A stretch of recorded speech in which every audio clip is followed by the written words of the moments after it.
Assalamualaikum warahmatullahi wabarakatuh. Selamat malam teman-teman semua. Apa kabar? Semoga semuanya dalam keadaan sehat walafiat sehingga teman-teman semua dapat mengikuti kegiatan belajar mengajar KPB ini dengan semangat. Sebelum kita mulai kelasnya, mari kita berdoa bersama-sama. Berdoa dimulai.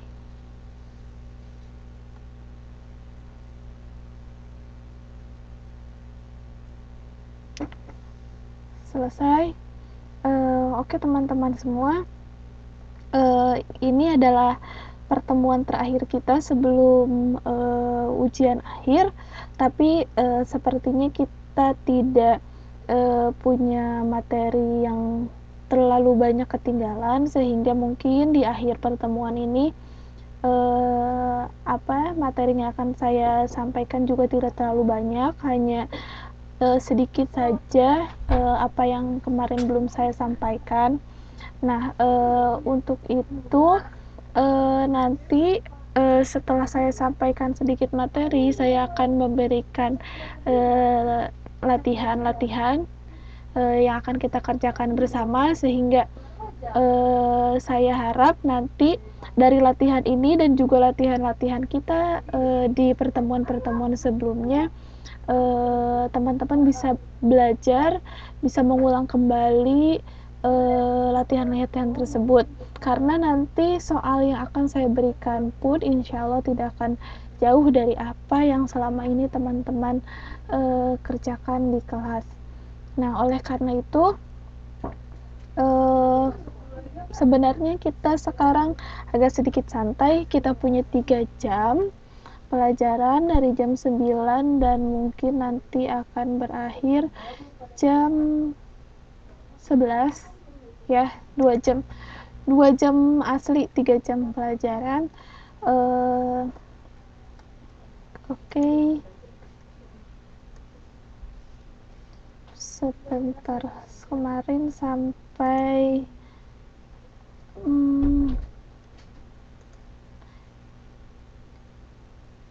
ini sudah ya tentang pola pengembangan klasifikasi, tapi coba sedikit saya ulangi karena nanti di latihan pun akan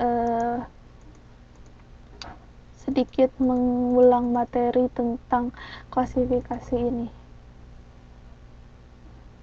Nah, ini kita ulang sedikit. Di sini kelihatan ya semuanya. Coba ada 7 pola pengembangan karangan ekspositif di sini. Yang pertama umum khusus, yaitu pola pengembangan karangan di mana si penulis menuliskan karangannya dari yang umum, dari yang general, kemudian dia jelaskan ide umum ini ke dalam penjelasan yang lebih spesifik. Nah, sebaliknya yang kedua, dalam pola pengembangan khusus umum, si penulis menjelaskan suatu hal secara spesifik terlebih dahulu, kemudian setelah itu dirangkum ide umumnya di akhir karangan. Nah, ini yang nomor 1 dan nomor 2 saling bertolak belakang ya. Nah, kalau misalnya yang ketiga, ini pola pengembangan proses. Pola pengembangan proses ini bisa juga disebut pola pengembangan cara. Jadi, ketika teman-teman ingin menulis sebuah karangan yang menerangkan cara atau proses membuat sesuatu, atau misalnya menggunakan sesuatu, atau misalnya memanfaatkan sesuatu.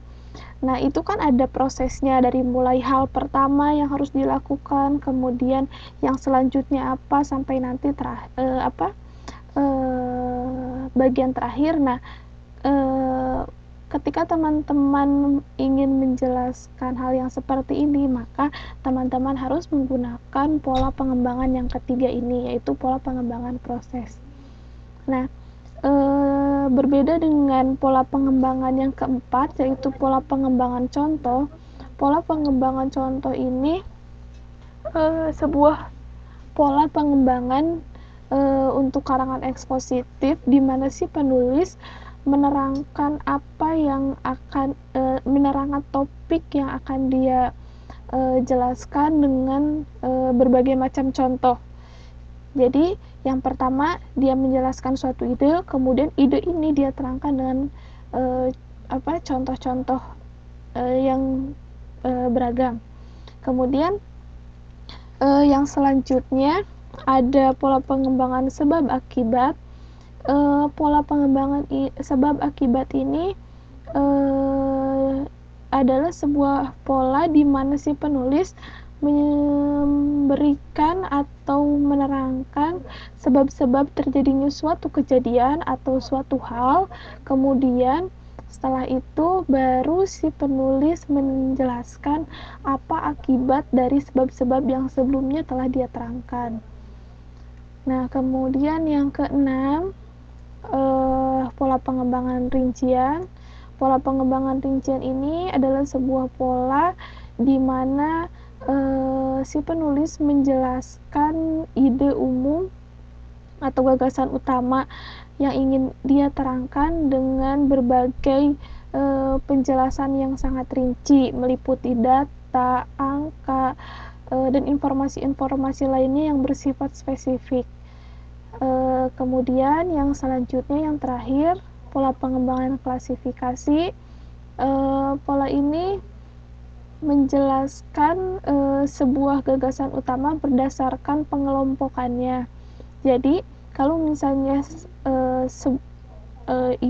si penulis menjelaskan suatu hal berdasarkan pengelompokannya, maka karangan tersebut dinamakan pola pengembangan klasifikasi. Contoh dari ketujuh pola pengembangan ini ada di halaman berapa ya? Saya lihat dulu.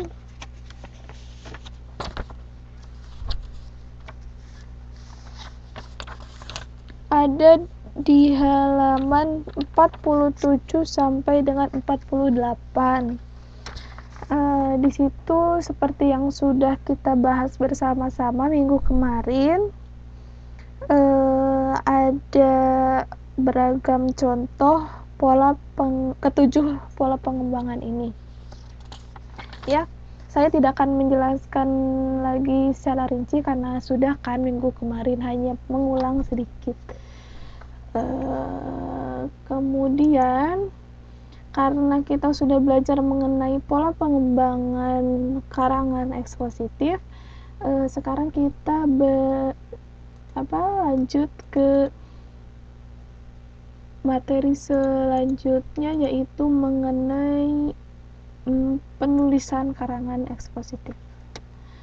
Nah, teman-teman, semoga sekarang videonya lancar. Di sini saya ada sebuah video, saya putar sekarang ya.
Nah, itu dia sekilas mengenai cara membuat karangan ekspositif. Sebentar.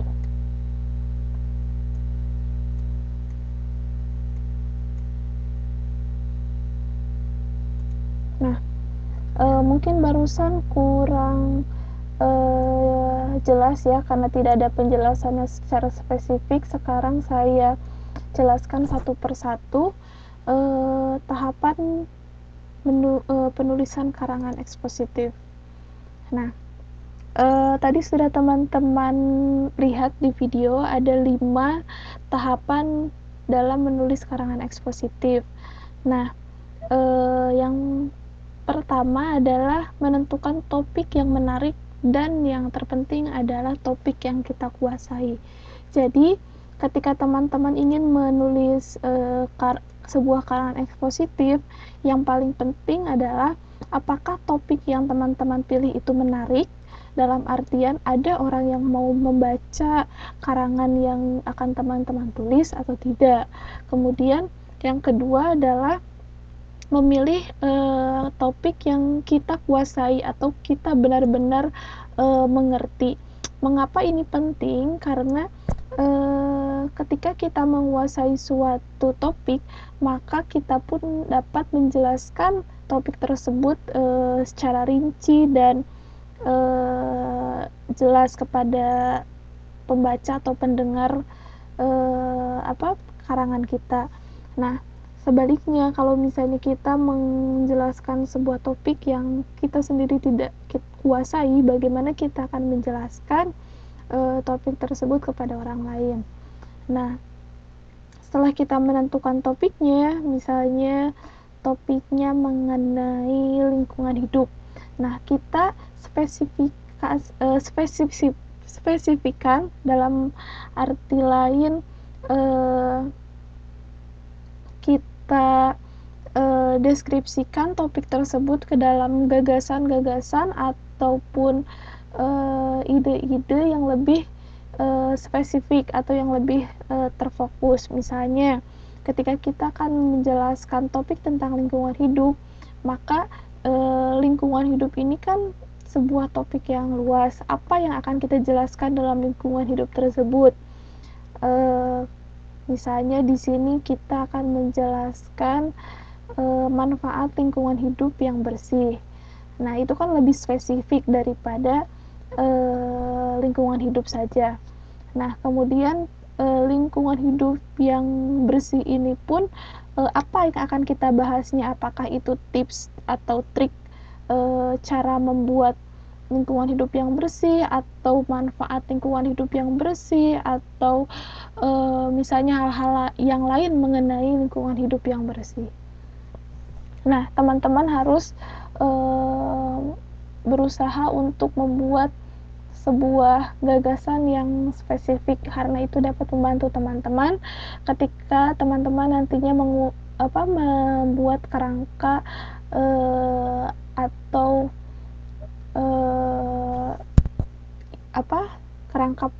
kerangka atau rencana tulisan. Nah, kemudian setelah itu teman-teman dapat mempertimbangkan sasaran pembaca. Nah, apa itu sasaran? Maksudnya adalah teman-teman juga harus tahu siapa nantinya yang akan membaca karangan teman-teman.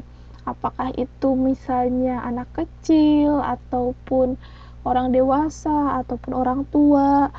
Bisa diklasifikasikan sesuai umur, atau bisa juga diklasifikasikan menurut pendidikan. Misalnya pendidikannya sekolah dasar, sekolah menengah, atau misalnya mahasiswa, atau juga bisa diklasifikasikan menurut pekerjaannya. Misalnya pekerjaannya adalah ABRI atau tentara, atau dokter atau guru. Nah, setelah teman-teman mengetahui siapa yang akan menjadi pembaca karangan teman-teman, di situ teman-teman dapat menentukan gaya bahasa atau pemilihan kata yang tepat yang akan teman-teman gunakan dalam menulis karangan ini. Karena ketika teman-teman menulis gaya bahasa ataupun pilihan kata yang tidak sesuai dengan sasaran pembaca, maka nanti pembaca tidak akan dapat menerima atau menangkap ide yang teman-teman ingin sampaikan. Misalnya, ketika menjelaskan konsep pernikahan kepada anak SD dan mahasiswa, teman-teman tentu perlu menjelaskannya dengan cara yang berbeda, karena ketika teman-teman menjelaskan konsep pernikahan dengan gaya bahasa yang sama antara kepada anak SD dan kepada mahasiswa, tentu nantinya anak-anak SD ini tidak bisa menangkap apa maksud teman-teman, apa yang ingin teman-teman sampaikan. Nah, contohnya seperti itu. Kemudian yang selanjutnya, setelah teman-teman menentukan atau mengetahui siapa pembaca karangan teman-teman, sekarang adalah saatnya teman-teman mengumpulkan referensi. Ada yang tahu referensi itu apa?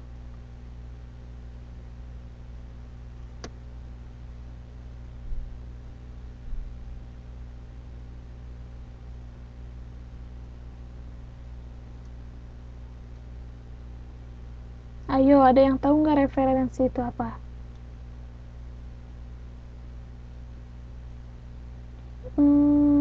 Kurang tepat.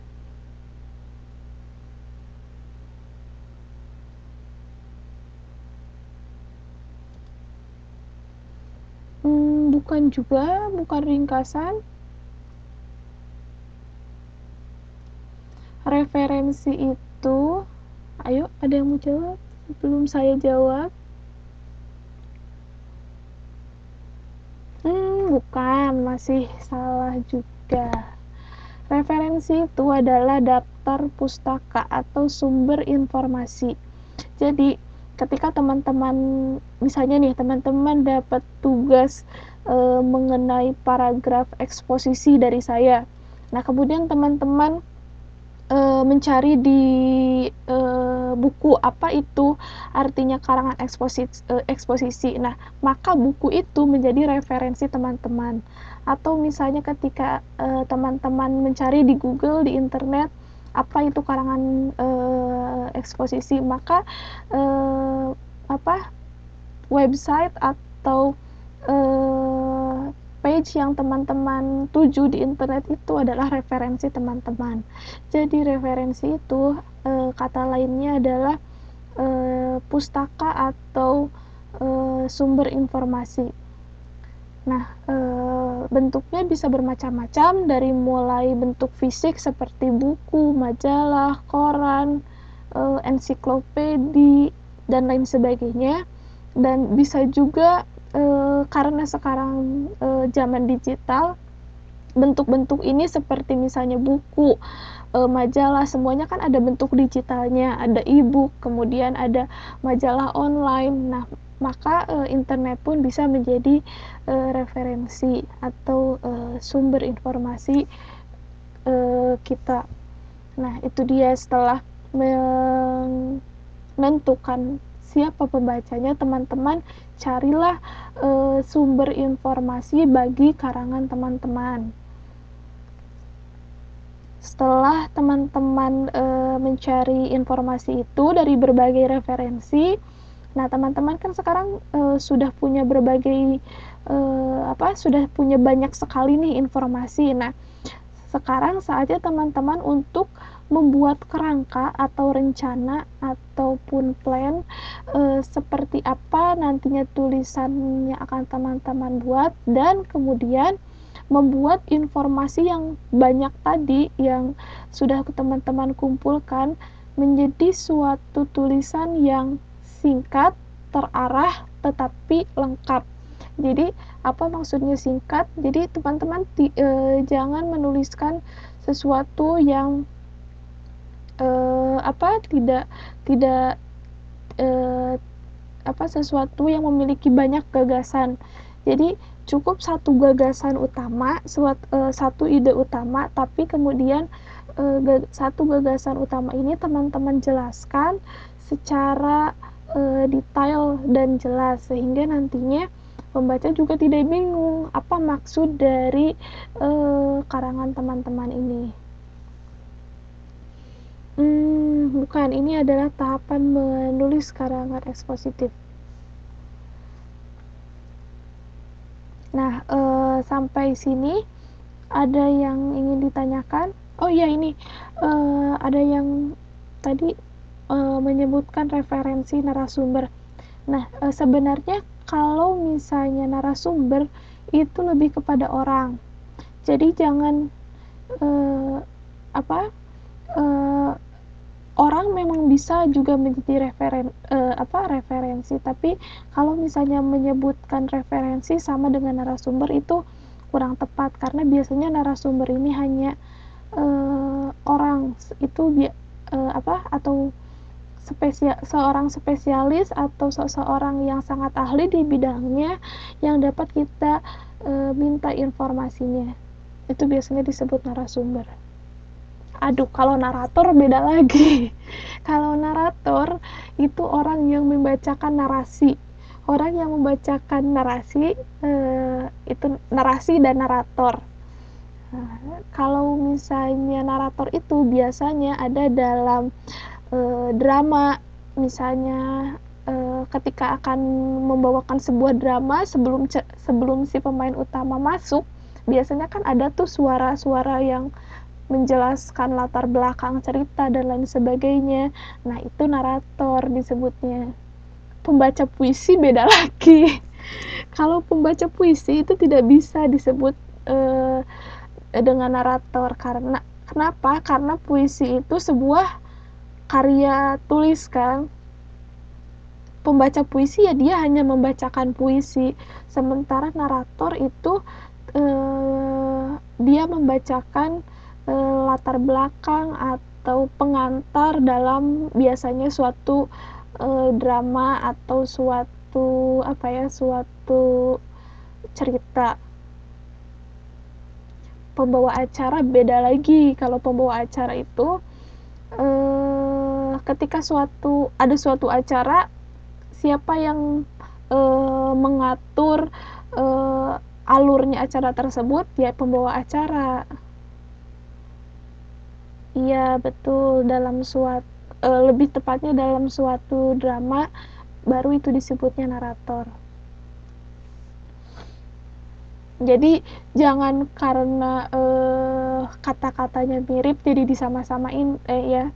Karena memang dalam bahasa Indonesia ini ada banyak sekali istilah-istilah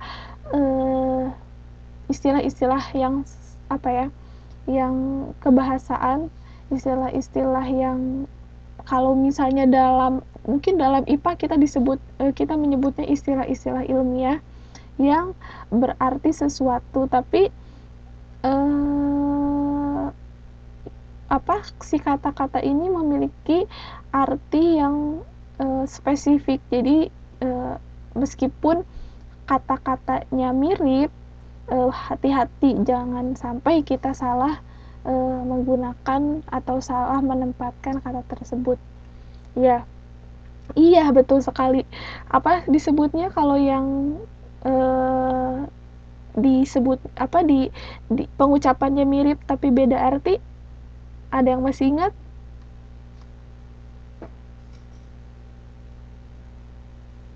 Itu sepertinya materi kita sebelum UTS. Kita pernah mempelajari istilah-istilah yang pengucapannya mirip tapi artinya beda. Bukan, sinonim itu untuk kata yang memiliki arti yang sama. Bukan. Ayo, ada yang masih ingat? katanya udah siap mau UAS minggu depan.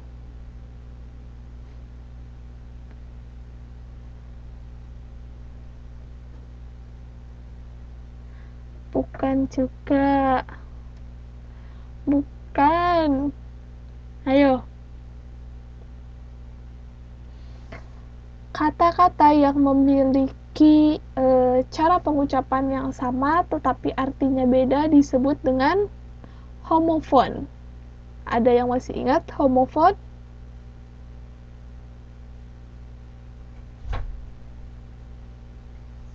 Sebenarnya istilah-istilah ini diadaptasi dari bahasa Inggris loh. Kita kan menulisnya gini, homofon. Nah, homofon ini sebenarnya berasal dari kata bahasa Inggris. Homo ditambah dengan fon. Nah, homo ini istilah Latin yang artinya satu. Fon ini juga sama istilah asing yang berarti yang artinya adalah suara. Jadi suaranya sama. Jadi kata-kata yang memiliki pengucapan atau suara yang sama itu disebut dengan homofon. Nah, cuman homo dan fon ini disadur ke dalam bahasa Indonesia menjadi bahasa Indonesia, penulisannya jadi agak sedikit berbeda. Fontnya dari yang seperti ini jadi font yang seperti ini. Yap. Kalau homograph yang tulisannya beda tapi sama bunyi. Homograph. Homograph juga sama sebenarnya, berasal dari kalimat asing. Kita menulisnya seperti ini kan. Tapi sebenarnya ini berasal dari homo dan graph.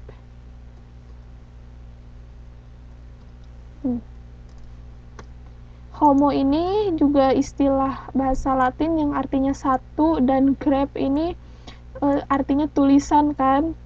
Jadi yang tulisannya satu, yang tulisannya sama itu disebutnya homograph. Kalau misalnya teman-teman tahu nih arti dari homofon dan homograph, gampang kok. Homo itu satu, fon itu bunyi. Jadi kata-kata yang memiliki bunyi yang sama meskipun artinya berbeda itu homofon. Sementara yang homograph ini, homo itu satu, graph itu kan tulisan. Jadi yang ditulisnya sama, yang cara penulisannya sama meskipun itu pengucapannya berbeda disebut dengan homograph. Gampang kan ini membedakannya, jangan sampai lupa lagi ya. Karena UAS kita minggu depan tidak hanya tidak hanya akan mengujikan materi setelah UTS, tapi dari awal ya. Jadi teman-teman juga perlu mengulang pelajaran dari awal pertama kali kita bertemu, karena itulah yang akan diujikan. Oke, kembali lagi ke materi kita mengenai menulis karangan. Ada yang ingin ditanyakan?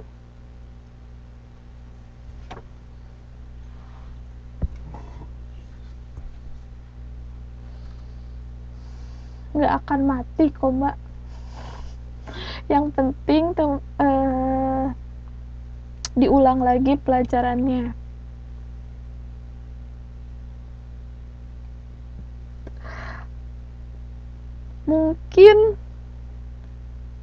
Mungkin di atas 30 soal, tapi kebanyakannya pilihan ganda.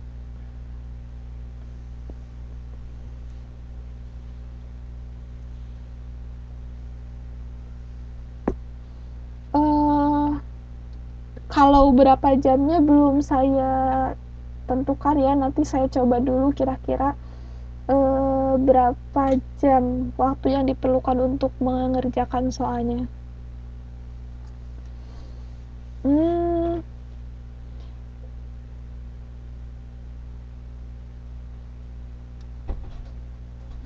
Kalau misalnya di Indo, tapi kan masih tetap bisa mengerjakan.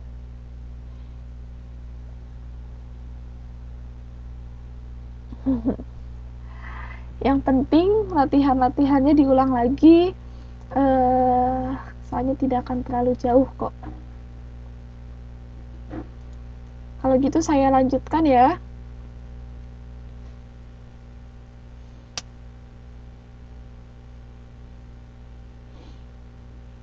Ya, tapi kan kalau misalnya mengerjakan UAS, gak perlu masuk kelas Mbak, jadi nanti akan saya kirim lewat email. Sepertinya kalau misalnya cuman melihat email tidak terlalu membutuhkan internet yang kenceng, dan nanti Mbak bisa langsung menuliskan jawabannya di email itu, kemudian maksudnya langsung membalas email tersebut dan menyertakan jawabannya. Nah, kalau misalnya sudah, sekarang kita lanjutkan materinya ke subtopik memperbaiki karangan ekspositif. Nah, teman-teman ada yang masih ingat gak cerita tentang tentang 6 orang buta dan gajah? Ada yang masih ingat?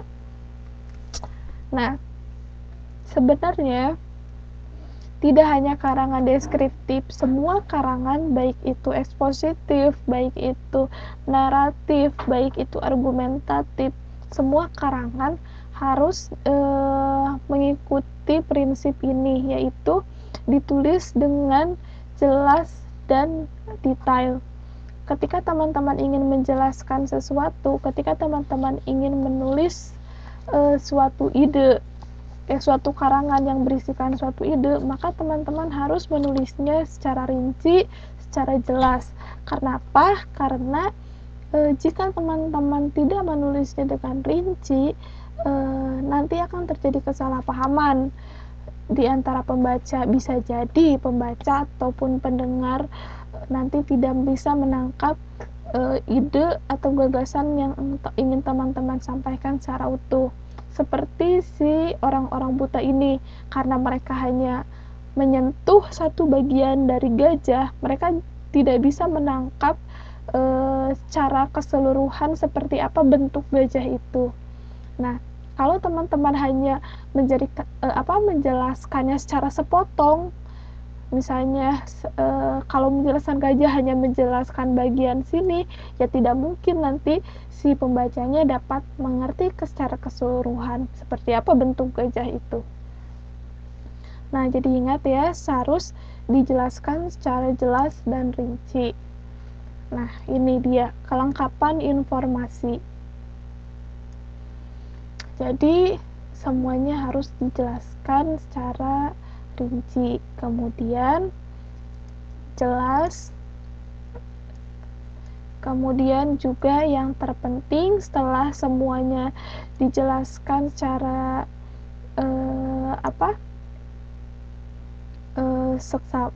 dijelaskan secara jelas dan rinci, teman-teman harus menyusun penjelasan itu secara sistematis. Ada yang ingat sistematis itu apa?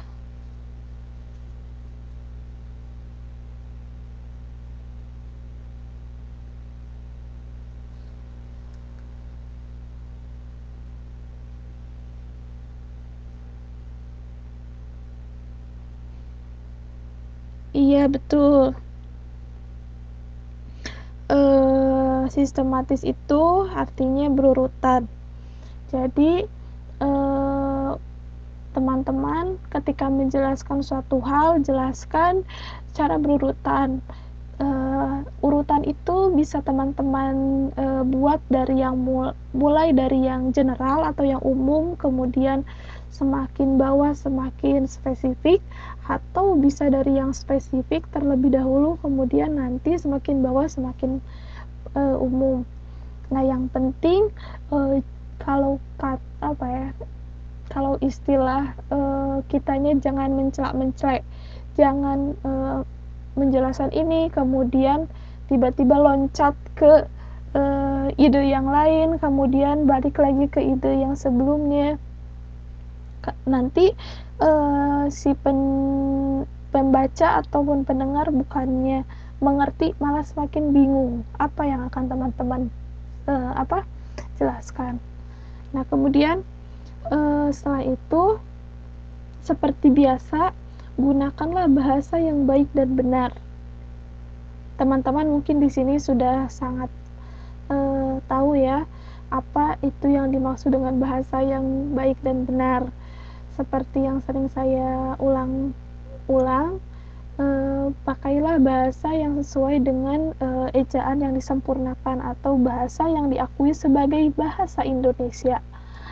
Apa itu bahasa yang diakui sebagai bahasa Indonesia? Yaitu kata-kata yang terdapat dalam Kamus Besar Bahasa Indonesia.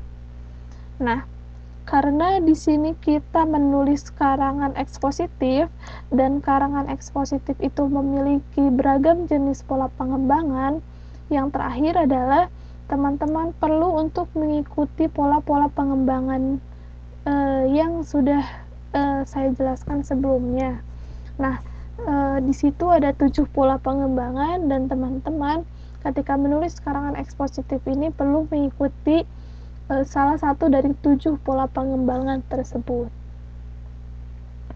Itu dia subtopik dalam memperbaiki karangan ekspositif. Sampai sini ada yang ingin ditanyakan?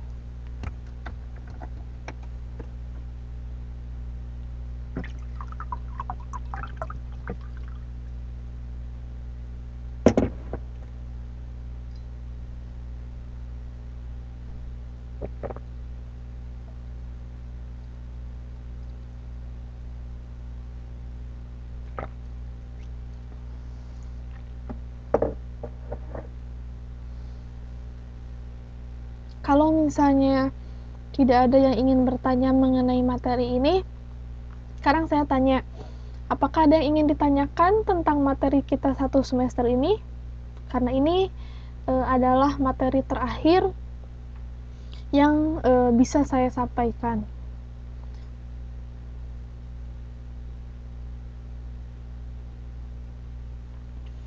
Pengembangan, pola pengembangan itu ketujuh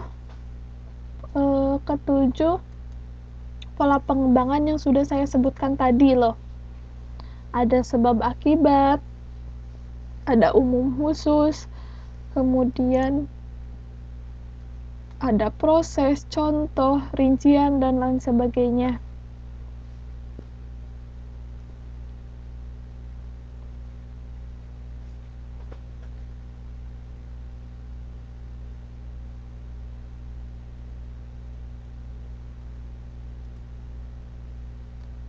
Iya, nanti setelah semuanya clear, semuanya beres, kita ada latihan.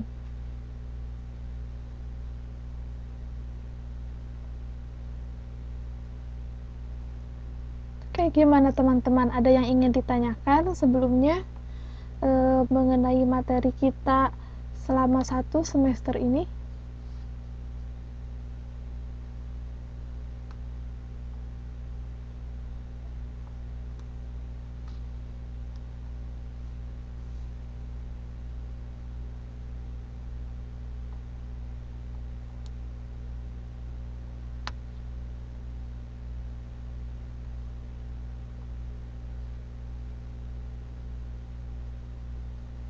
Kalau misalnya tidak ada yang ingin ditanyakan, saya lanjut ke latihan ya. Nah, sekarang di sini ada soal yang pertama. Berikut ini pola-pola pengembangan dalam teks eksposisi. Nah, kecuali ada satu yang bukan merupakan pola pengembangan teks eksposisi. Coba yang mana yang bukan merupakan pola pengembangan teks eksposisi?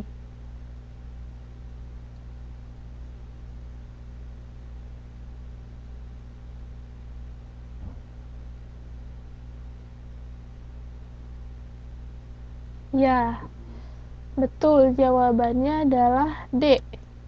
Akibat sebab. Kita punya umum khusus dan juga sebaliknya, punya pola pengembangan khusus umum. Kita punya pola pengembangan sebab akibat, tapi kita tidak punya pola pengembangan akibat sebab. Jadi yang ada kebalikannya itu hanya umum khusus dan khusus umum. Tidak ada pola sebaliknya dari sebab akibat. Jadi hanya ada sebab akibat tapi tidak ada akibat sebab. Betul semuanya. Sekarang pertanyaan yang selanjutnya. Coba dibaca paragraf ini. Ketika tanaman ini dipanen di sawah oleh petani namanya padi. Nama padi berubah menjadi beras setelah kulitnya dibuang. Apabila sudah ditanak oleh ibu, namanya bukan beras, melainkan nasi. Nama padi bisa bermacam-macam dalam bahasa Indonesia. Sudah ya? Nah, sekarang pertanyaannya adalah pola pengembangan pada paragraf tersebut adalah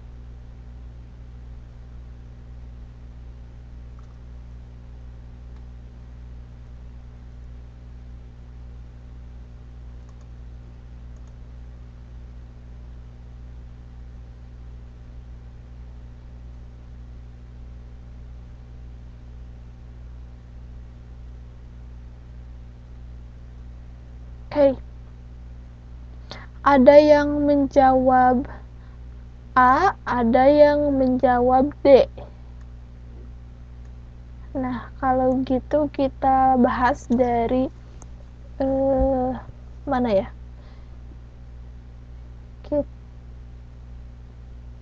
Ada yang mau menjelaskan nggak kenapa jawabannya adalah D?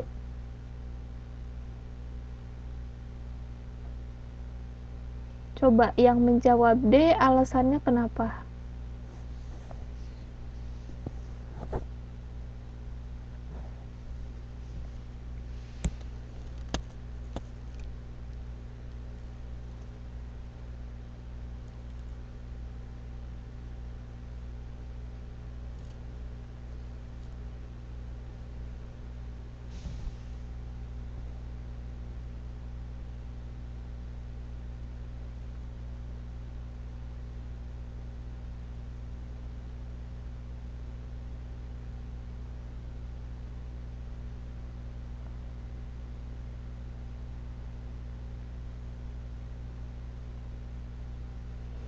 Iya, kita lihat ya sebelumnya.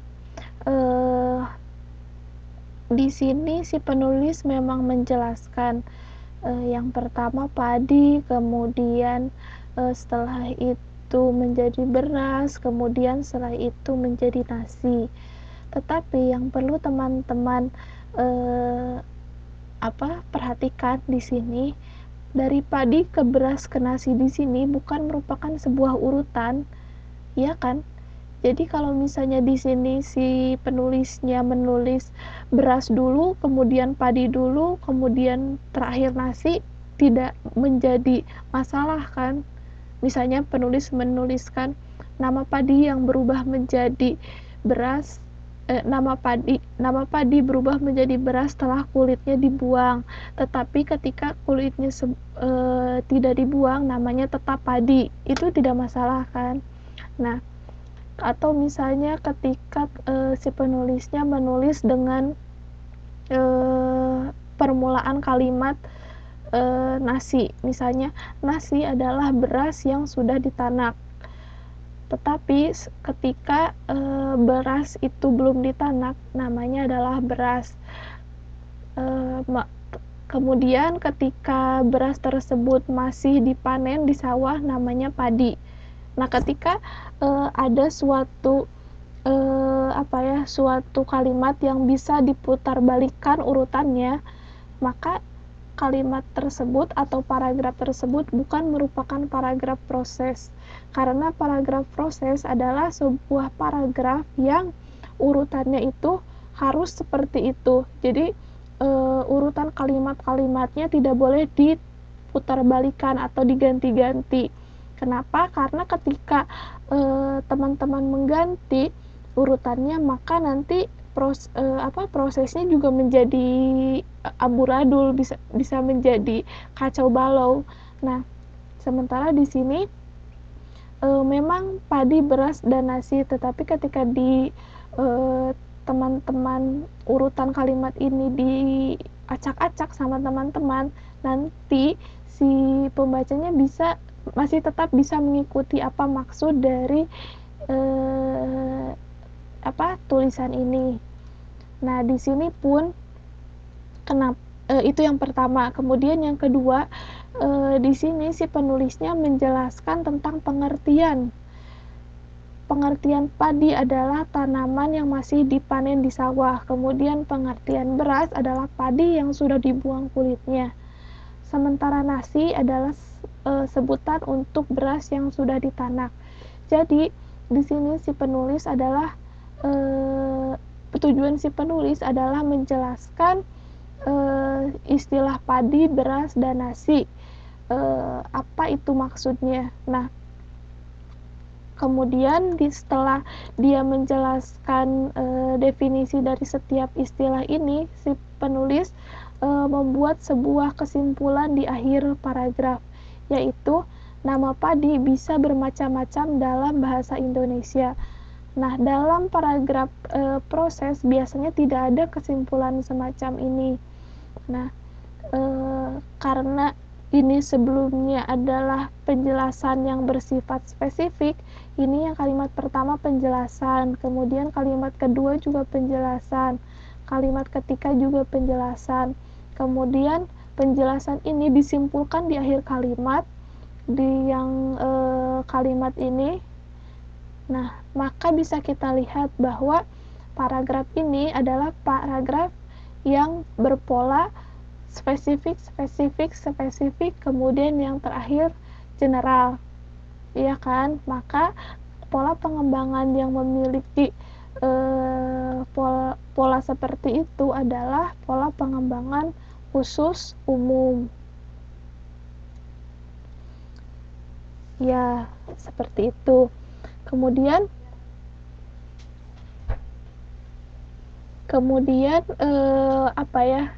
clue lain atau tanda lain dari program dari pola pengembangan proses itu biasanya si penulis menyebutkan langkah pertama bla bla bla, kemudian bla bla bla, langkah selanjutnya bla bla bla. Jadi biasanya ada kata sambung proses, seperti misalnya yang pertama, kedua, dan seterusnya. Atau misalnya langkah pertama, kedua, dan seterusnya. Atau misalnya seperti pertama, titik-titik, kemudian titik-titik, terakhir titik-titik. Atau misalnya bisa juga si penulisnya menjelaskan dengan angka 1 bla bla bla, 2 bla bla bla, 3 bla bla bla bla. Nah, biasanya ketika si penulis ingin menjelaskan sebuah proses, si penulis juga menggunakan kata bantu seperti ini.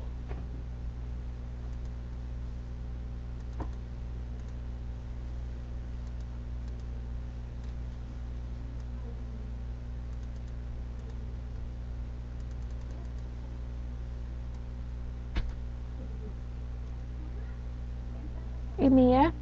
Jadi ketika teman-teman menemukan kata sambung seperti ini, yang pertama atau langkah pertama atau mungkin hanya pertama saja atau yang seperti ini. Nah, ini adalah ciri-ciri pola pengembangan proses.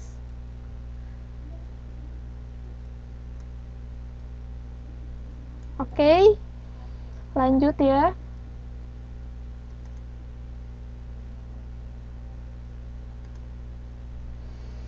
Sekarang ada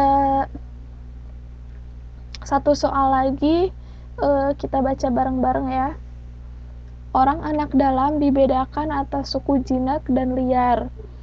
Suku jinak, sebutan jinak diberikan kepada golongan yang telah dimasyarakatkan, memiliki tempat tinggal tetap, dan telah mengenal tata cara pertanian. Sedangkan yang disebut liar adalah mereka yang masih berkeliaran di hutan-hutan dan tidak memiliki tempat tinggal tetap, belum mengenal sistem bercocok tanam, serta komunikasi dengan dunia luar sama sekali tertutup. Nah, ini paragrafnya. Menurut teman-teman, paragraf ini termasuk pola pengembangan yang mana? Apakah khusus umum, umum khusus, sebab akibat, atau proses?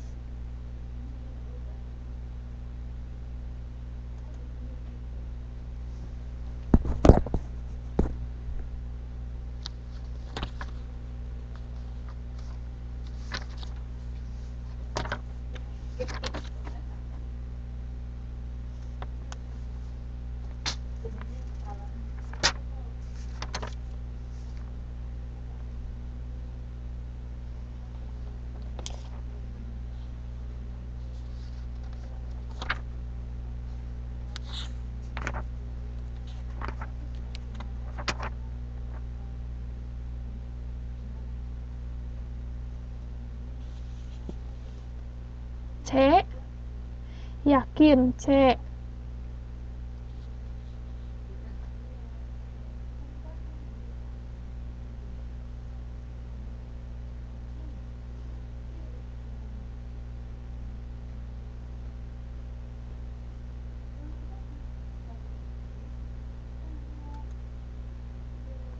Ayo dibaca lagi sekali lagi.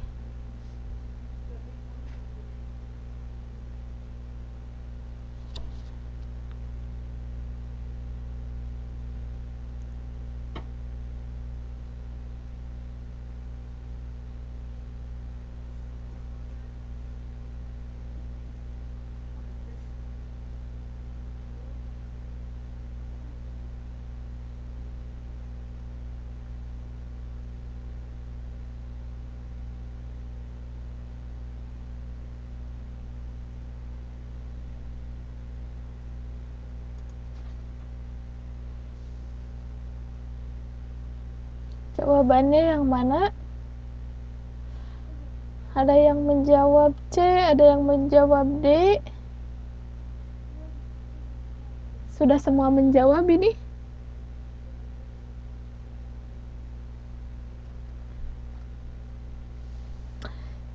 Jawabannya adalah tidak ada yang benar. Yang A ini salah, yang B ini salah, yang C ini salah, yang D juga salah. Jadi di antara keempat ini tidak ada yang benar.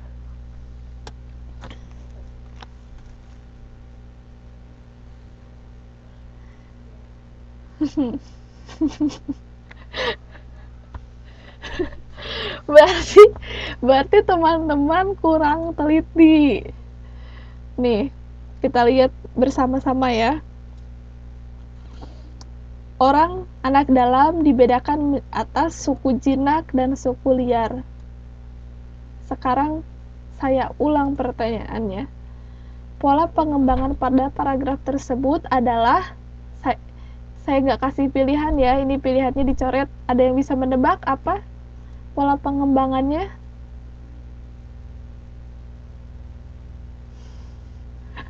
Iya, ayo. Harusnya pede kalau misalnya melihat ada sebuah soal yang agak aneh, ya jawab aja. Tidak ada jawabannya, semuanya salah. Iya, betul. Jawabannya adalah pola pengembangan klasifikasi.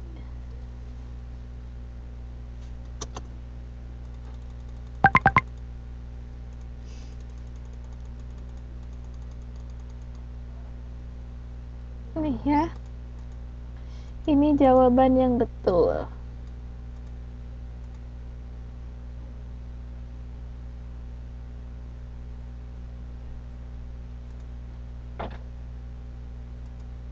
Pola pengembangan klasifikasi. Kita lihat lagi ya bareng-bareng. Orang anak dalam dibedakan atas suku jinak dan suku liar. Seharusnya dari sini saja teman-teman sudah bisa sudah bisa memberikan tanda bahwa si penulis ini mengelompokkan apa yang akan dia bahas menjadi dibagi menjadi beberapa kelompok, yaitu suku jinak dan suku liar. Nah, itu yang pertama, tanda yang pertama. Kemudian yang kedua, si penulis juga mendefinisikan atau menerangkan tiap-tiap golongan.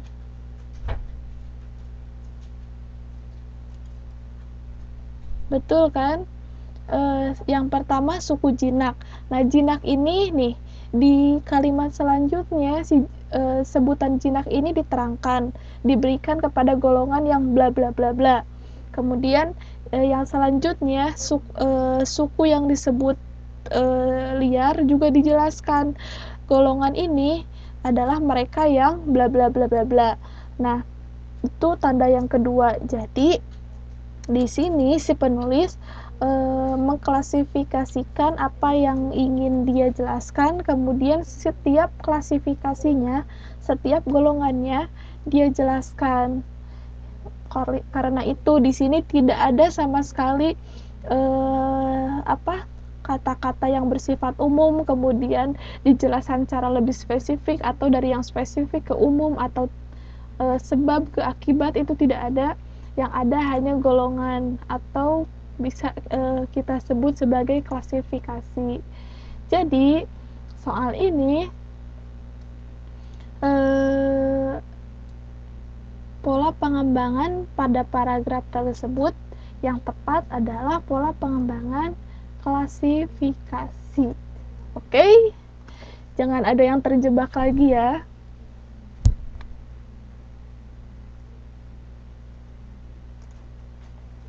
Kita lanjut ke soal yang berikutnya.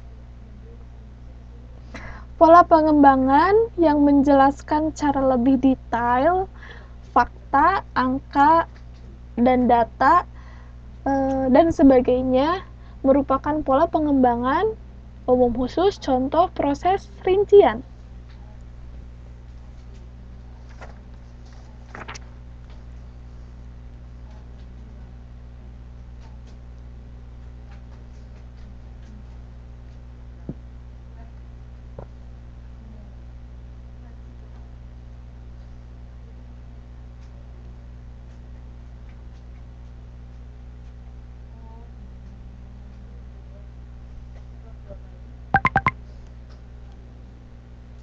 Yakin jawabannya, Dek?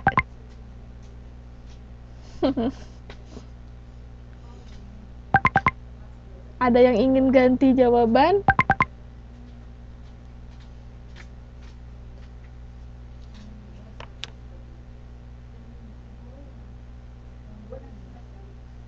Oke. Jawaban yang benar dari pertanyaan ini adalah oke. Jawabannya benar, D, rincian. Nah, pola pengembangan ini disebut rincian karena dia menjelaskan secara detail fakta, data, dan angka-angka. Betul sekali. Proses ini adalah pola pengembangan yang menjelaskan suatu cara ya. Kemudian contoh sangat jelas sekali dari judulnya, dari titelnya itu menjelaskannya melalui contoh-contoh. Sementara umum khusus menjelaskannya dengan ide utama terlebih dahulu, kemudian dijelaskan cara spesifik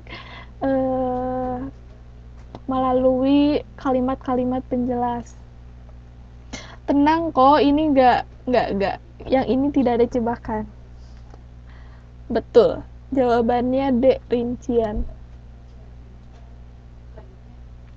Oke, kita lanjut ya.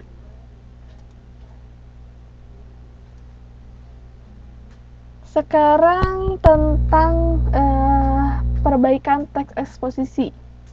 Perbaikan teks eksposisi bisa dilakukan dengan berbagai cara berikut, kecuali yang mana?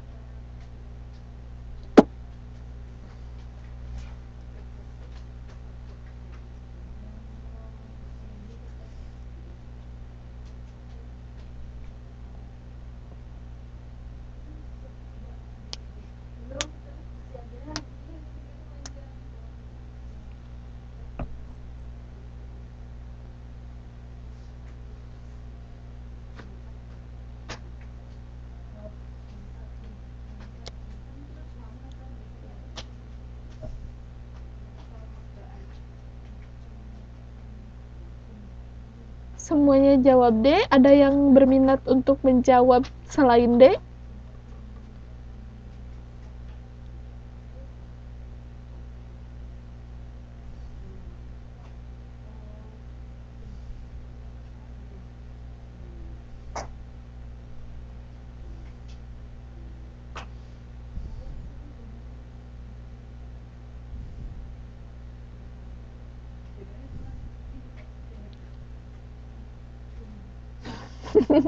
Mbak Yuni kayaknya pengen melawan arus nih, pengen jawab A.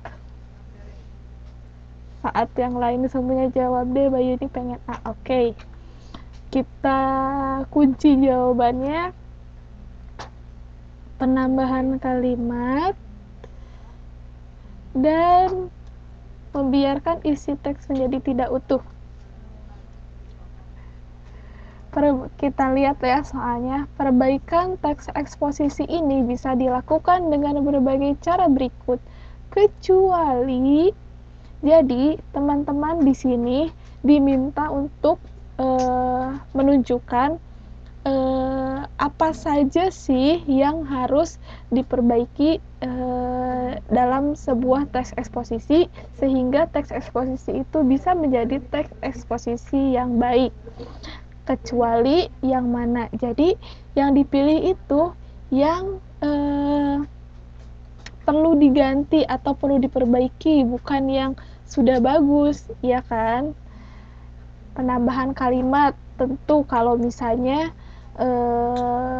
kalimatnya belum spesifik atau belum jelas atau kurang rinci, perlu ditambahkan kalimatnya. Penambahan data, angka, dan fakta juga tentu, karena ketika informasi yang disampaikan kurang rinci atau kurang detail, maka perlu ditambahkan informasi-informasi lain seperti data, angka, dan fakta. Kemudian mengganti kata yang tidak baku, jelas sekali ini betul, karena bahasa yang harus dipakai dalam membuat teks eksposisi ini bahasa Indonesia, bukan bahasa gaul, bukan bahasa bahasa yang dibuat-buat. Nah, oleh karena itu setiap kata yang tidak baku harus diganti menjadi kata yang baku.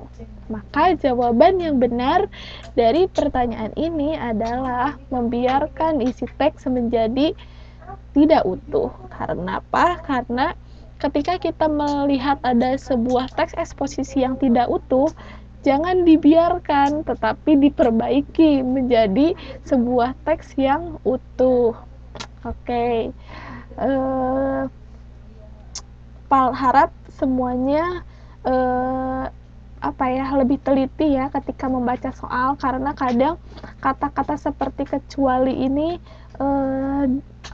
karena adanya di akhir jadi sedikit terabaikan. Jadi itu sangat-sangat menjebak. Oke, sekarang kita lanjut ke pertanyaan berikutnya.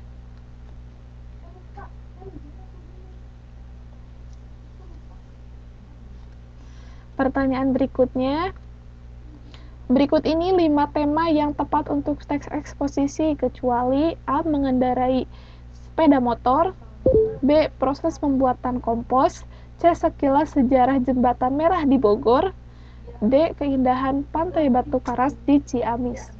Ayo, yang mana yang merupakan bla bla bla.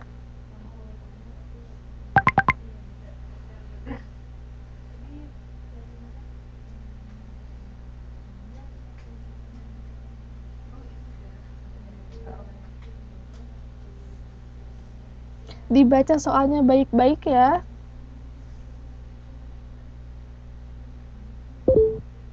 Wih, beragam banget. Ada yang A, ada yang B, ada yang D. Siapa yang mau C?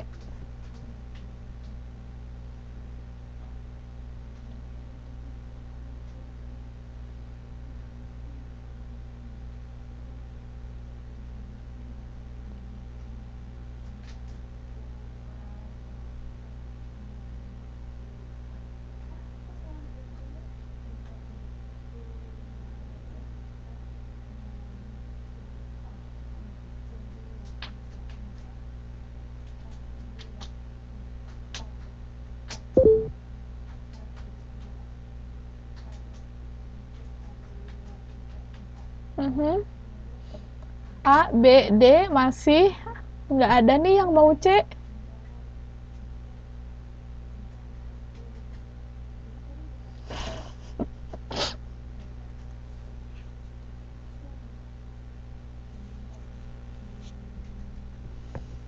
Ayo, saya kasih waktu lagi. Baca lagi pertanyaannya dengan seksama. Ada yang mau ganti jawaban?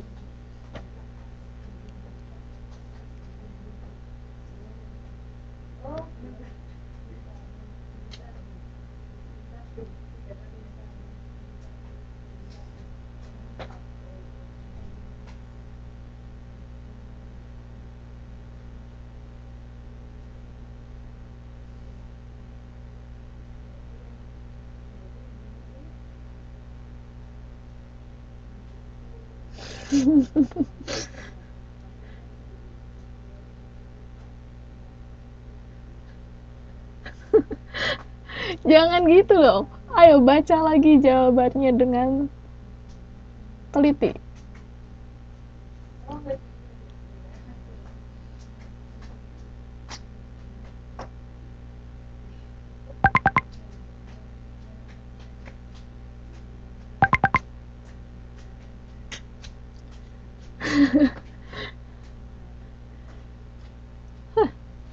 Akhirnya ada yang mau menjawab C. Jadi nggak kompak nih ya. Ada yang B, ada yang A, B, C, dan D. Mau dikasih tahu jawaban yang benarnya dulu atau kita bahas dari yang salah-salah nih?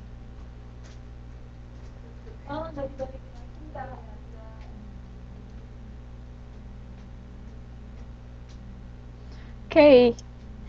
Yang salah-salah berarti nih ya. Oke.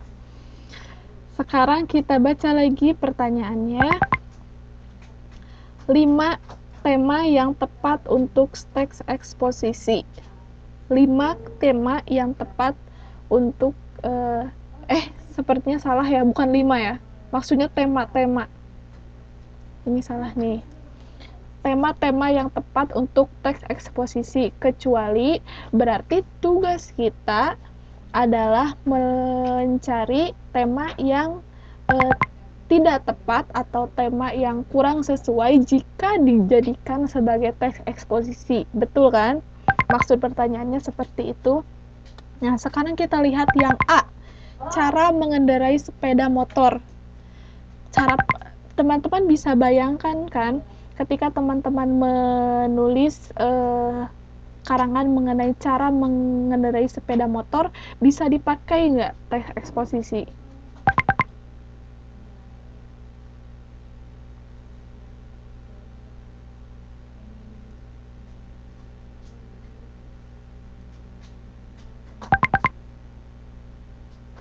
Bisa. Kalau bisa menggunakan pola pengembangan apa? Ada yang bisa menebak? Cara loh ini, cara mengendarai sepeda motor. Betul. Cara mengendarai sepeda motor bisa dibuat teks eksposisi dengan pola pengembangan proses, ya. Karena di sini judulnya cara mengendarai sepeda motor, kan kita bisa menerangkan langkah pertama adalah hidupkan motor. Langkah kedua, saya nggak bisa naik motor. Jadi langkah kedua apa ya? Langkah kedua ada yang bisa bantu langkah kedua biasanya apa? Langkah pertama hidupkan motor, langkah kedua pasang kunci, uh, terus apa? Ya selanjutnya lah ya. Karena di sini temanya adalah cara mengendarai sepeda motor. Jadi cara ini adalah kata lain dari proses kan, maksudnya cara ini adalah langkah. Langkah itu ya sangat erat kaitannya dengan proses. Jadi si tema ini bisa dibuat teks eksposisi dengan menggunakan pola pengembangan proses. Jadi ini sudah jelas salah. Ya. Sekarang yang kedua, proses pembuatan kompos. Ya maaf, saya nggak bisa naik motor, jadi saya nggak tahu langkah-langkah mengendarai sepeda motor itu seperti apa.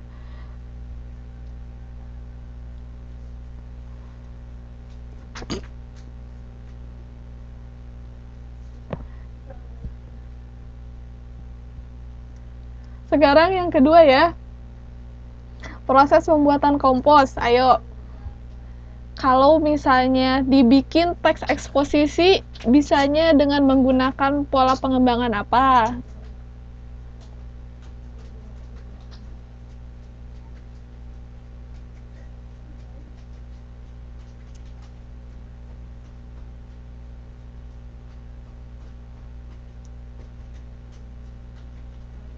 Iya, betul. Proses juga ya.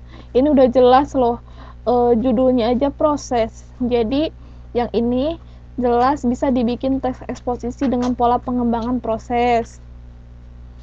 Kemudian yang C, sekilas sejarah jembatan merah di Bogor. Apakah bisa dibikin teks eksposisi?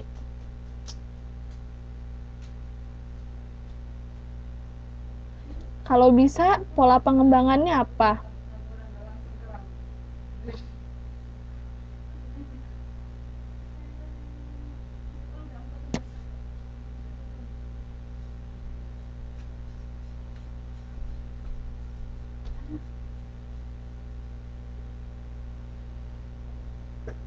Tidak ada yang bisa menjawab.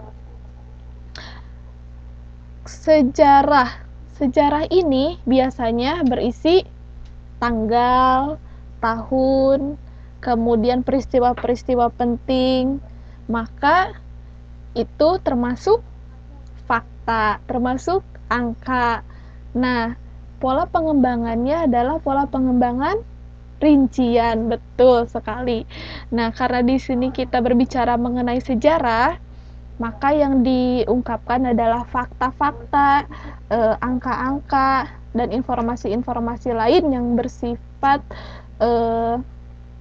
rincian. Maka yang C ini pun bisa digunakan sebagai teks eksposisi dengan pola pengembangan rincian. Jadi yang C salah, maka yang benar adalah D. Keindahan pantai Batu Karas di Ciamis. Ada yang menjawab D. Yang menjawab D, alasannya kenapa yang D ini tidak bisa dijadikan teks eksposisi?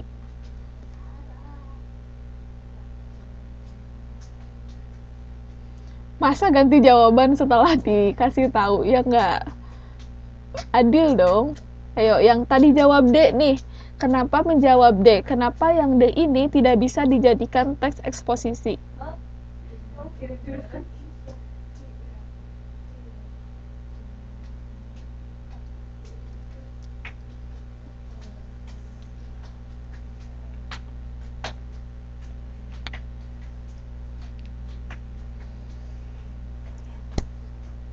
Ayo, tanggung jawab yang tadi jawab D.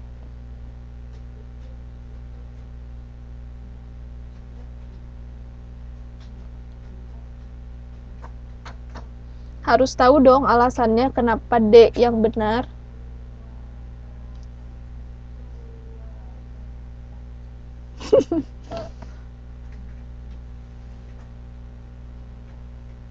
Kalau tidak bisa diungkapkan berarti tadi kebetulan aja jawabannya benar.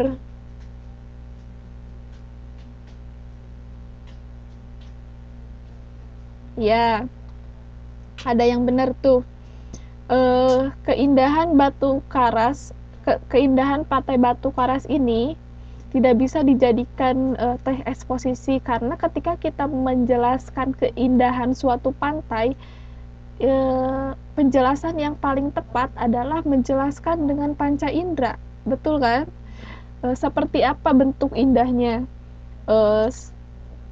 Kita bisa gambarkan misalnya dengan birunya laut, pasirnya yang putih, kemudian di sana ada tercium semerbak-semerbak kelapa ada baunya nggak sih? Ya misalnya seperti itulah, ketika kita menjelaskan keindahan pantai Batu Karas dengan misalnya angka-angka, dengan misalnya fakta, ada 1.000 orang wisatawan yang datang ke pantai Batu Karas, apakah itu bisa menjelaskan keindahan pantai Batu Karas? Kan tidak. Penjelasan yang paling tepat untuk menggambarkan keindahan suatu pantai adalah dengan melibatkan panca indera seperti penglihatan, penciuman, atau peraba misalnya. Nah, dengan begitu si pembaca juga dapat membayangkan seperti apa sih indahnya Pantai Batu Karas. Maka keindahan Pantai Batu Karas ini tidak bisa dijadikan sebagai tema teks eksposisi. Yang tepat untuk karangan dengan judul Keindahan Pantai Batu Karas ini adalah teks. Ada yang bisa menjawab apa yang tepat?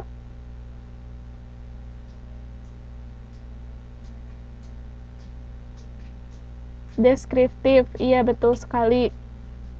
Yang tepat adalah deskriptif, yaitu karangan yang menjelaskan dengan melibatkan panca indera. Oke. Tolong berhati-hati ya nanti kalau misalnya di UAS keluar soal seperti ini. Sekarang yang selanjutnya ini masih satu topik soalnya dengan yang soal sebelumnya. Tema yang dapat dibuat menjadi teks eksposisi adalah A. Cara membuat roti gulung, B. Pengalaman liburan dengan keluarga, C. Indahnya pantai Anyer, D. Suasana perpustakaan di sekolahku.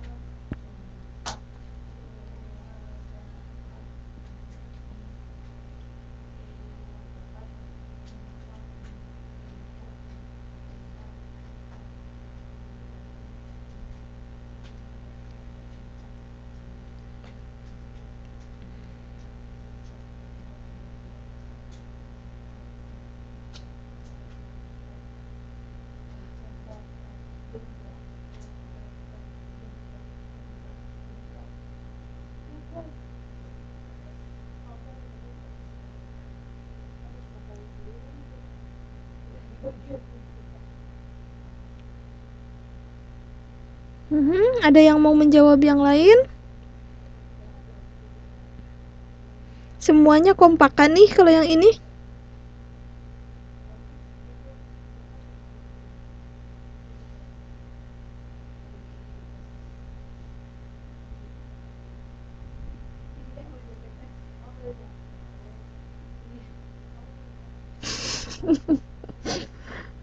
Oh, aku yakin kalau yang ini.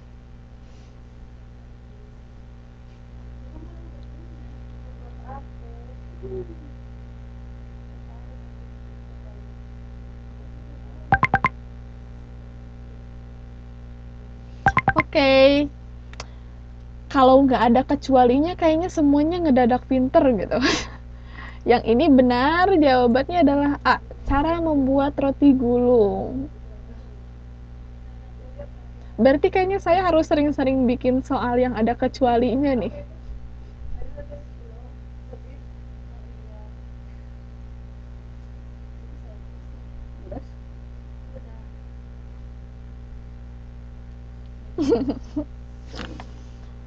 Hei, lanjut ya soal berikutnya, karena yang ini betul semua, kayaknya udah pintar-pintar nih kalau soal yang ini. Udah perlu dijelaskan. Nah, yang berikutnya, hal-hal berikut perlu diperhatikan ketika menulis teks eksposisi, kecuali A. Jelas, B. Rinci, C. Sistematis, D. Singkat.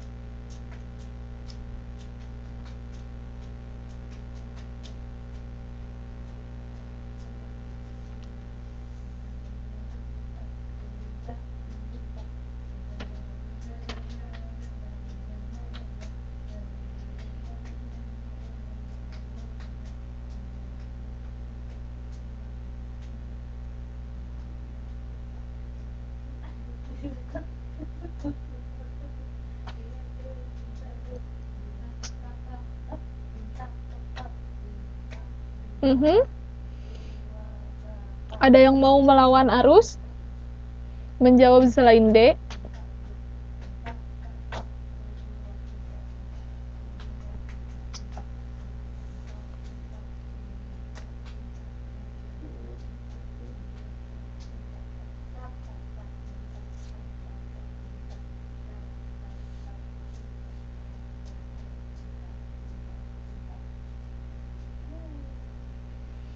Ah,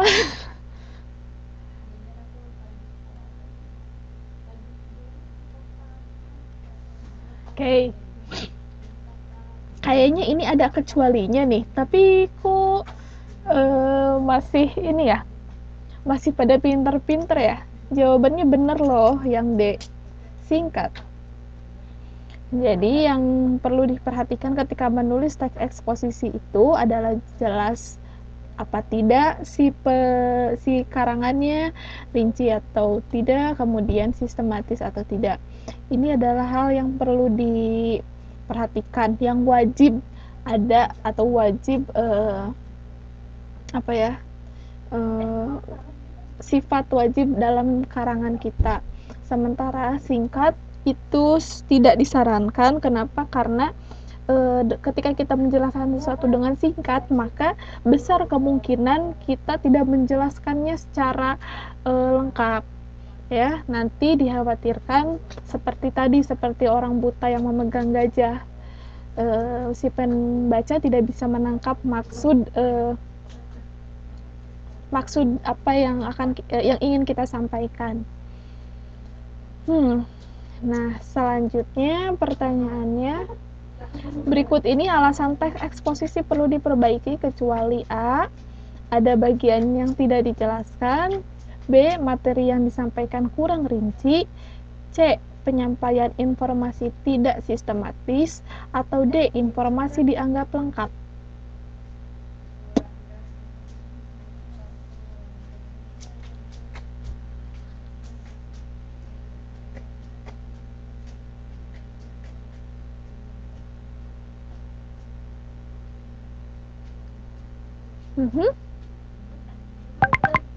Aku yakin yang ini juga.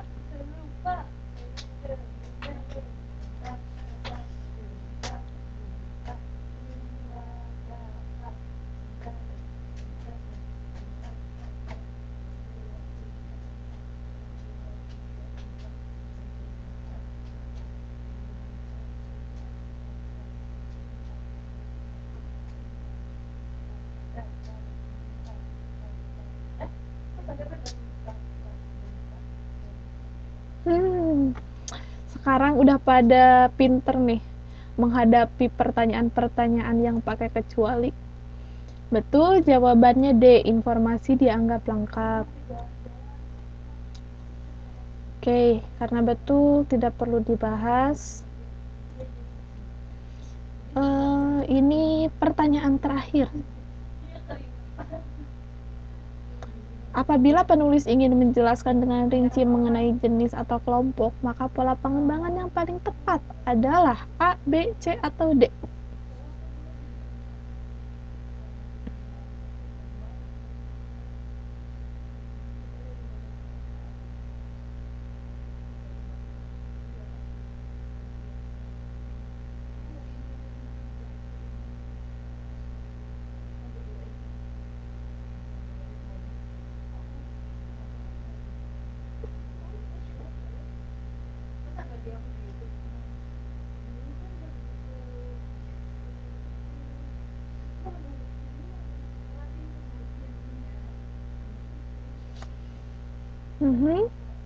Ayo, yang lain? Ada yang belum menjawab?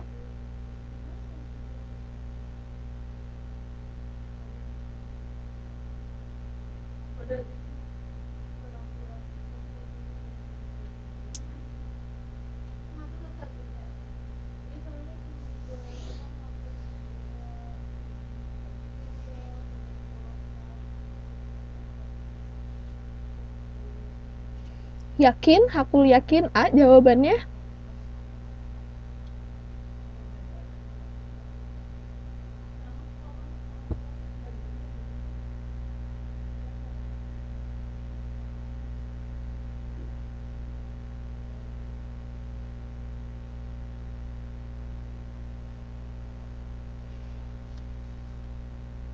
Saya kunci nih, A.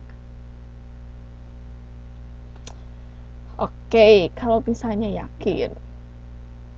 Jawaban yang benar adalah C. Pola pengembangan klasifikasi. Pasti pada terjebak ini. Kita baca bareng-bareng ya. Soalnya, apabila penulis ingin menjelaskan dengan rinci, nah pasti di sini nih kejebaknya, ya kan? Karena ada kata rinci kan? Tapi perlu dilihat di sini apa yang dijelaskan dengan rinci adalah jenis atau kelompok. Maka pola pengembangan yang tepat adalah jelas pola pengembangan klasifikasi, ya kan? Kan penjelasan dengan rinci itu tidak hanya pola pengembangan rincian, ya kan? Semua teks eksposisi tidak terbatas apapun itu pola pengembangannya harus dijelaskan dengan rinci. Betul? Kita lihat lagi di sini. Memperbaiki karangan eksposisi. Yang ketiga, kita lihat bareng-bareng. Ditulis dengan rinci. Nih, ini karangan ekspositif loh, bukan pola pengembangan rincian, ya kan? Semua karangan ekspositif harus ditulis dengan rinci. Jadi jangan terjebak karena di sini di soalnya ada kata rinci, maka pola pengembangan rincian. Oke, sudah tahu salahnya ada di mana? Di sini loh jelas banget ada jenis atau kelompok. Yang bikin jebakan bukan saya, tapi yang buat soal.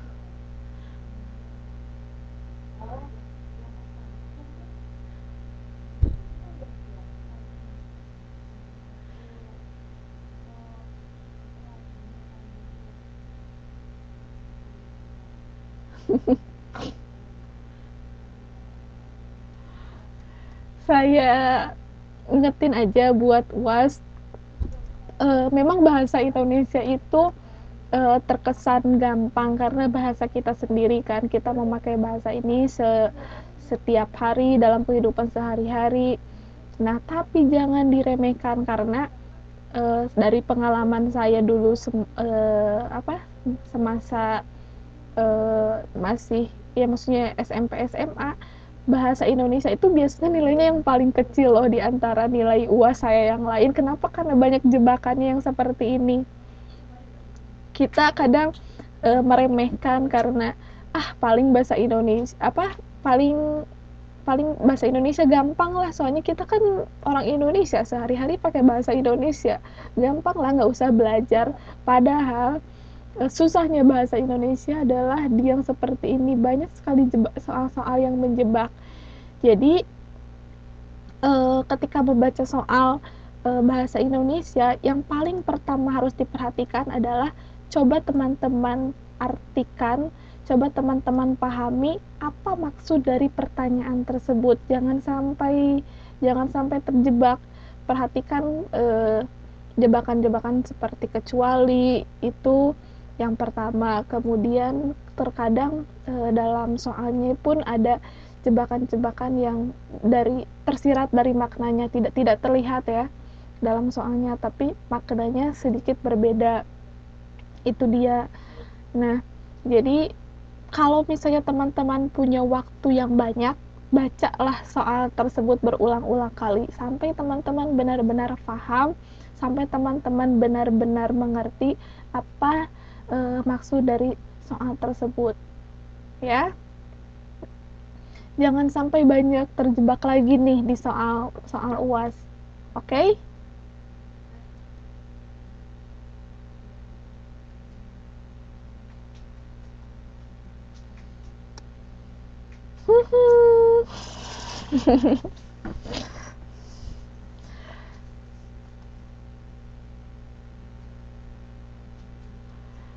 Nah, jangan stres tapinya ya. Ini soal terakhir, tapi sebelum kelasnya saya tutup, kita ada sedikit hiburan ya, biar gak stres nih teman-teman. Saya punya sebuah video.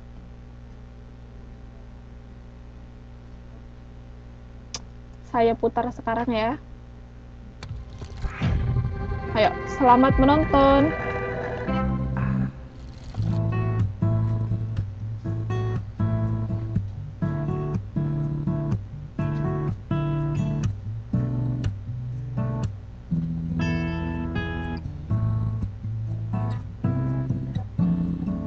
Terlintas lampu membuat aku tersenyum di pagi hari. Kau bercerita semalam kita bertemu dalam mimpi. Anda mengapa aku merasakan hadimu di sini? Tawa cintamu menghibur saatku sendiri. Aku di sini dan kau di sana, hanya berjumpa via suara. Namun ku selalu menunggu saat kita akan berjumpa. Meski kau kini jauh di sana, kita menggada yang gaya sama. Jauh di mata namun tetap di hati.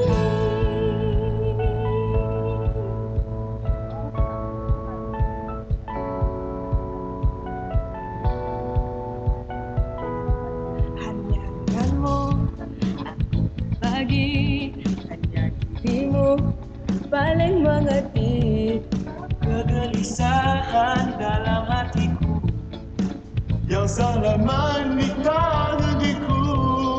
Tak ada ragu dalam hatiku, pastikan aku jadi cintamu.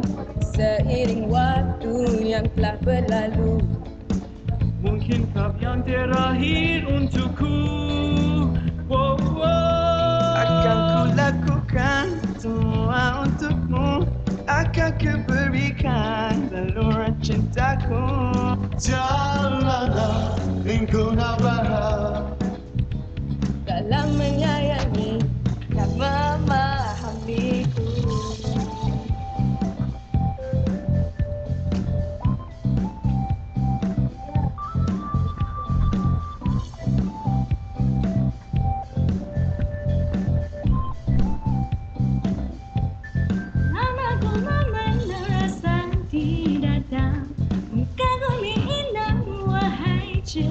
cerita, tak dapat lagi ku ucap kata.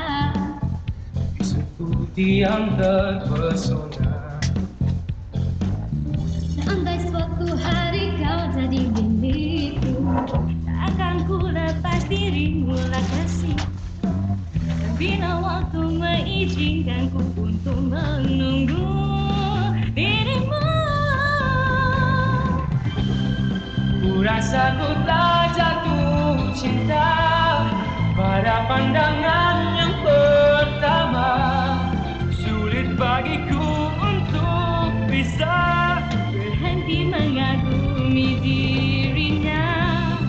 Oh Tuhan tolong diriku untuk membuat dia menjadi milikku. Sayangku, kasihku, Cintaku she's all that I need.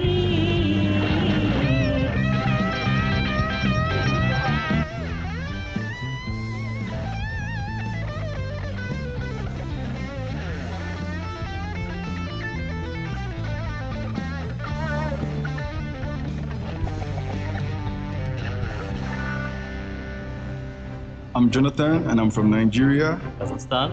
And I'm from Oman. I'm from Iran. I'm from India. Pakistan. I'm from Iraq. Saya dari Malaysia. China. It was my first time I was singing Indonesian song. Languages are kind of hard, but it's good. I like the tunes and everything. It's pretty cool and I enjoyed it. I enjoyed singing it. You can give to your girlfriend or boyfriend. It connects to you, it's fun to listen to. So I think music just connects everybody, no matter which country you're from. Please come to Monophone 2015. Please join Monophone 2015. You should come to Monophone. I hope to see you on Monophone 2015. We'll see you in Monophone, you guys. please come to Monophone, alright? And please come to Monophone 2015. There'll be great singers there and there'll be a lot of fun. So I hope I will see you guys in Monophone 2015. Yo! Karena kau akan selalu di hati, bagai detak jantung yang ku bawa kemanapun ku pergi. Oh, oh, oh, meski kau kini jauh di sana, kita memandang langit yang sama. Jauh di mata namun dekat di hati. Dekati hati, dekati hati.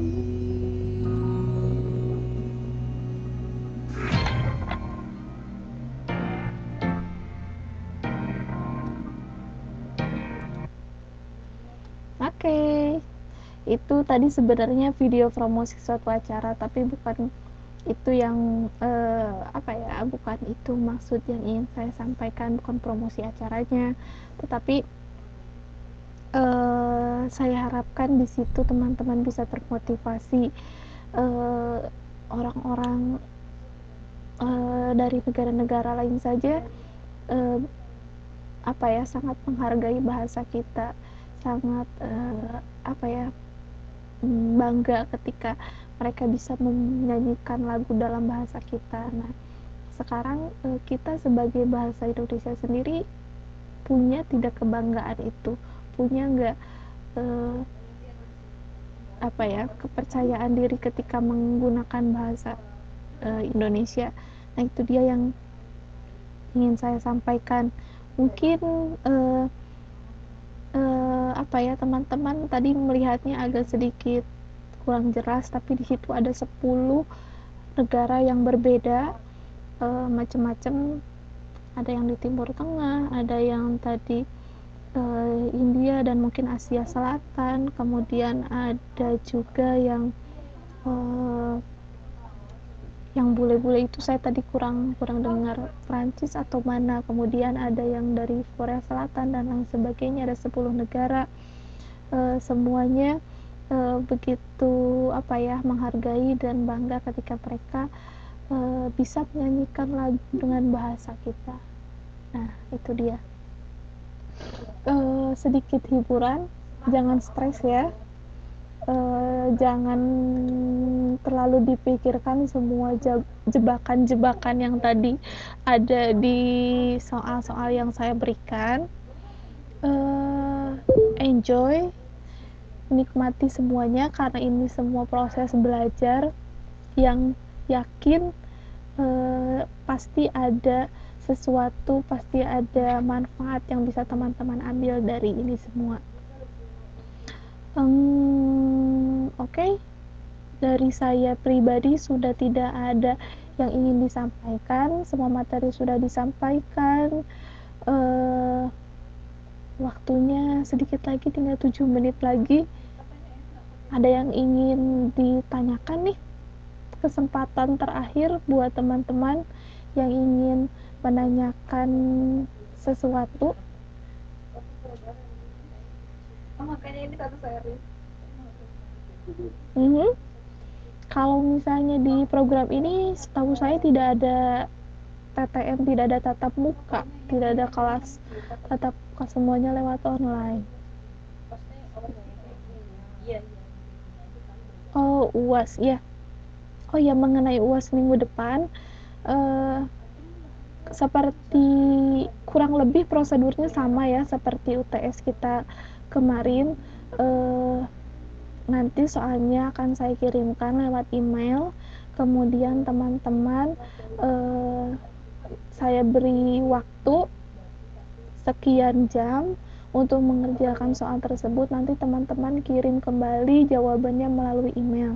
Kalau bisa, saya sangat sarankan teman-teman membalas jawabannya melalui email juga. Kenapa? Karena untuk mempermudah saya dalam menilai, mengkoleksi jawaban, mengumpulkan jawaban. Saya sangat sangat khawatir kalau misalnya teman-teman mengirimkannya lewat FB, nanti takutnya tidak tercatat, takutnya terlewat. Kalau misalnya lewat email, nanti kan emailnya maksudnya email tersebut saya peruntukkan khusus untuk kelas ini, jadi nanti tidak akan tercampur dengan email-email lain, tidak akan tercampur dengan topik-topik lain, jadi tidak akan sampai ada yang terlewat. Dan emailnya bukan email pribadi saya ya, tapi email kelas, email yang ada bahasa Indonesianya. Nanti saya berikan lagi kalau misalnya teman-teman lupa. Oh iya, untuk pengkoleksian alamat emailnya nanti mungkin ya, tanggalnya hari Kamis minggu depan, berarti tanggal 23.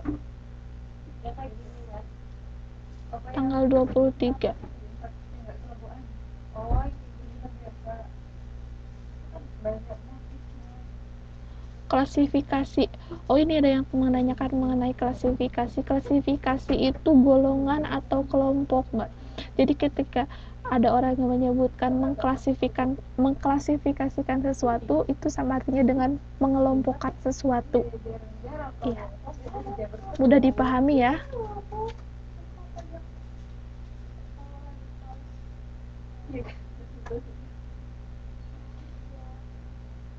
Oke, kalau misalnya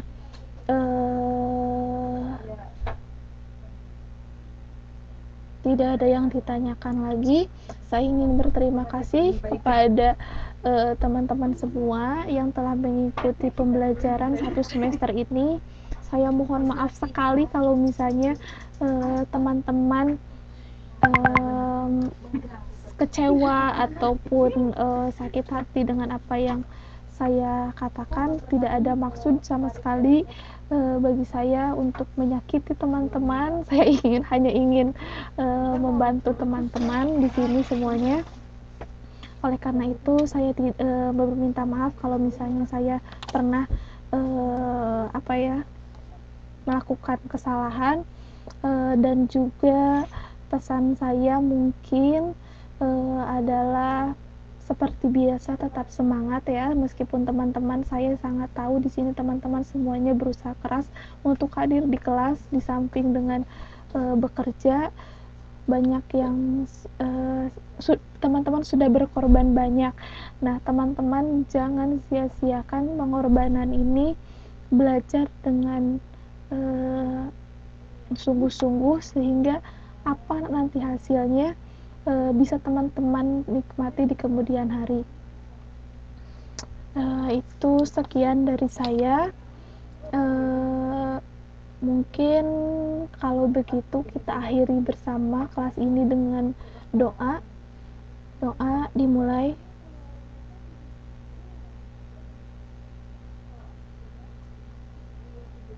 Selesai. Semoga apa yang kita pelajari bisa bermanfaat ya bagi kita di kemudian hari. Amin ya robbal alamin. Teman-teman, selamat malam semuanya. Kita hadapi UAS minggu depan dengan fokus. Tolong semuanya diulangi lagi materi dari awal semester sampai materi hari ini, semuanya akan menjadi materi UAS kita minggu depan.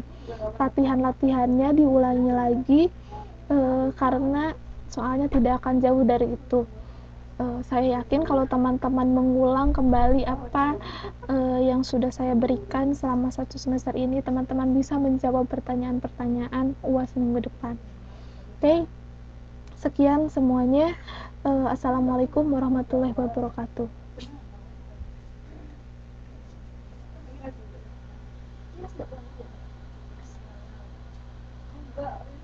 Kita jalan-jalan.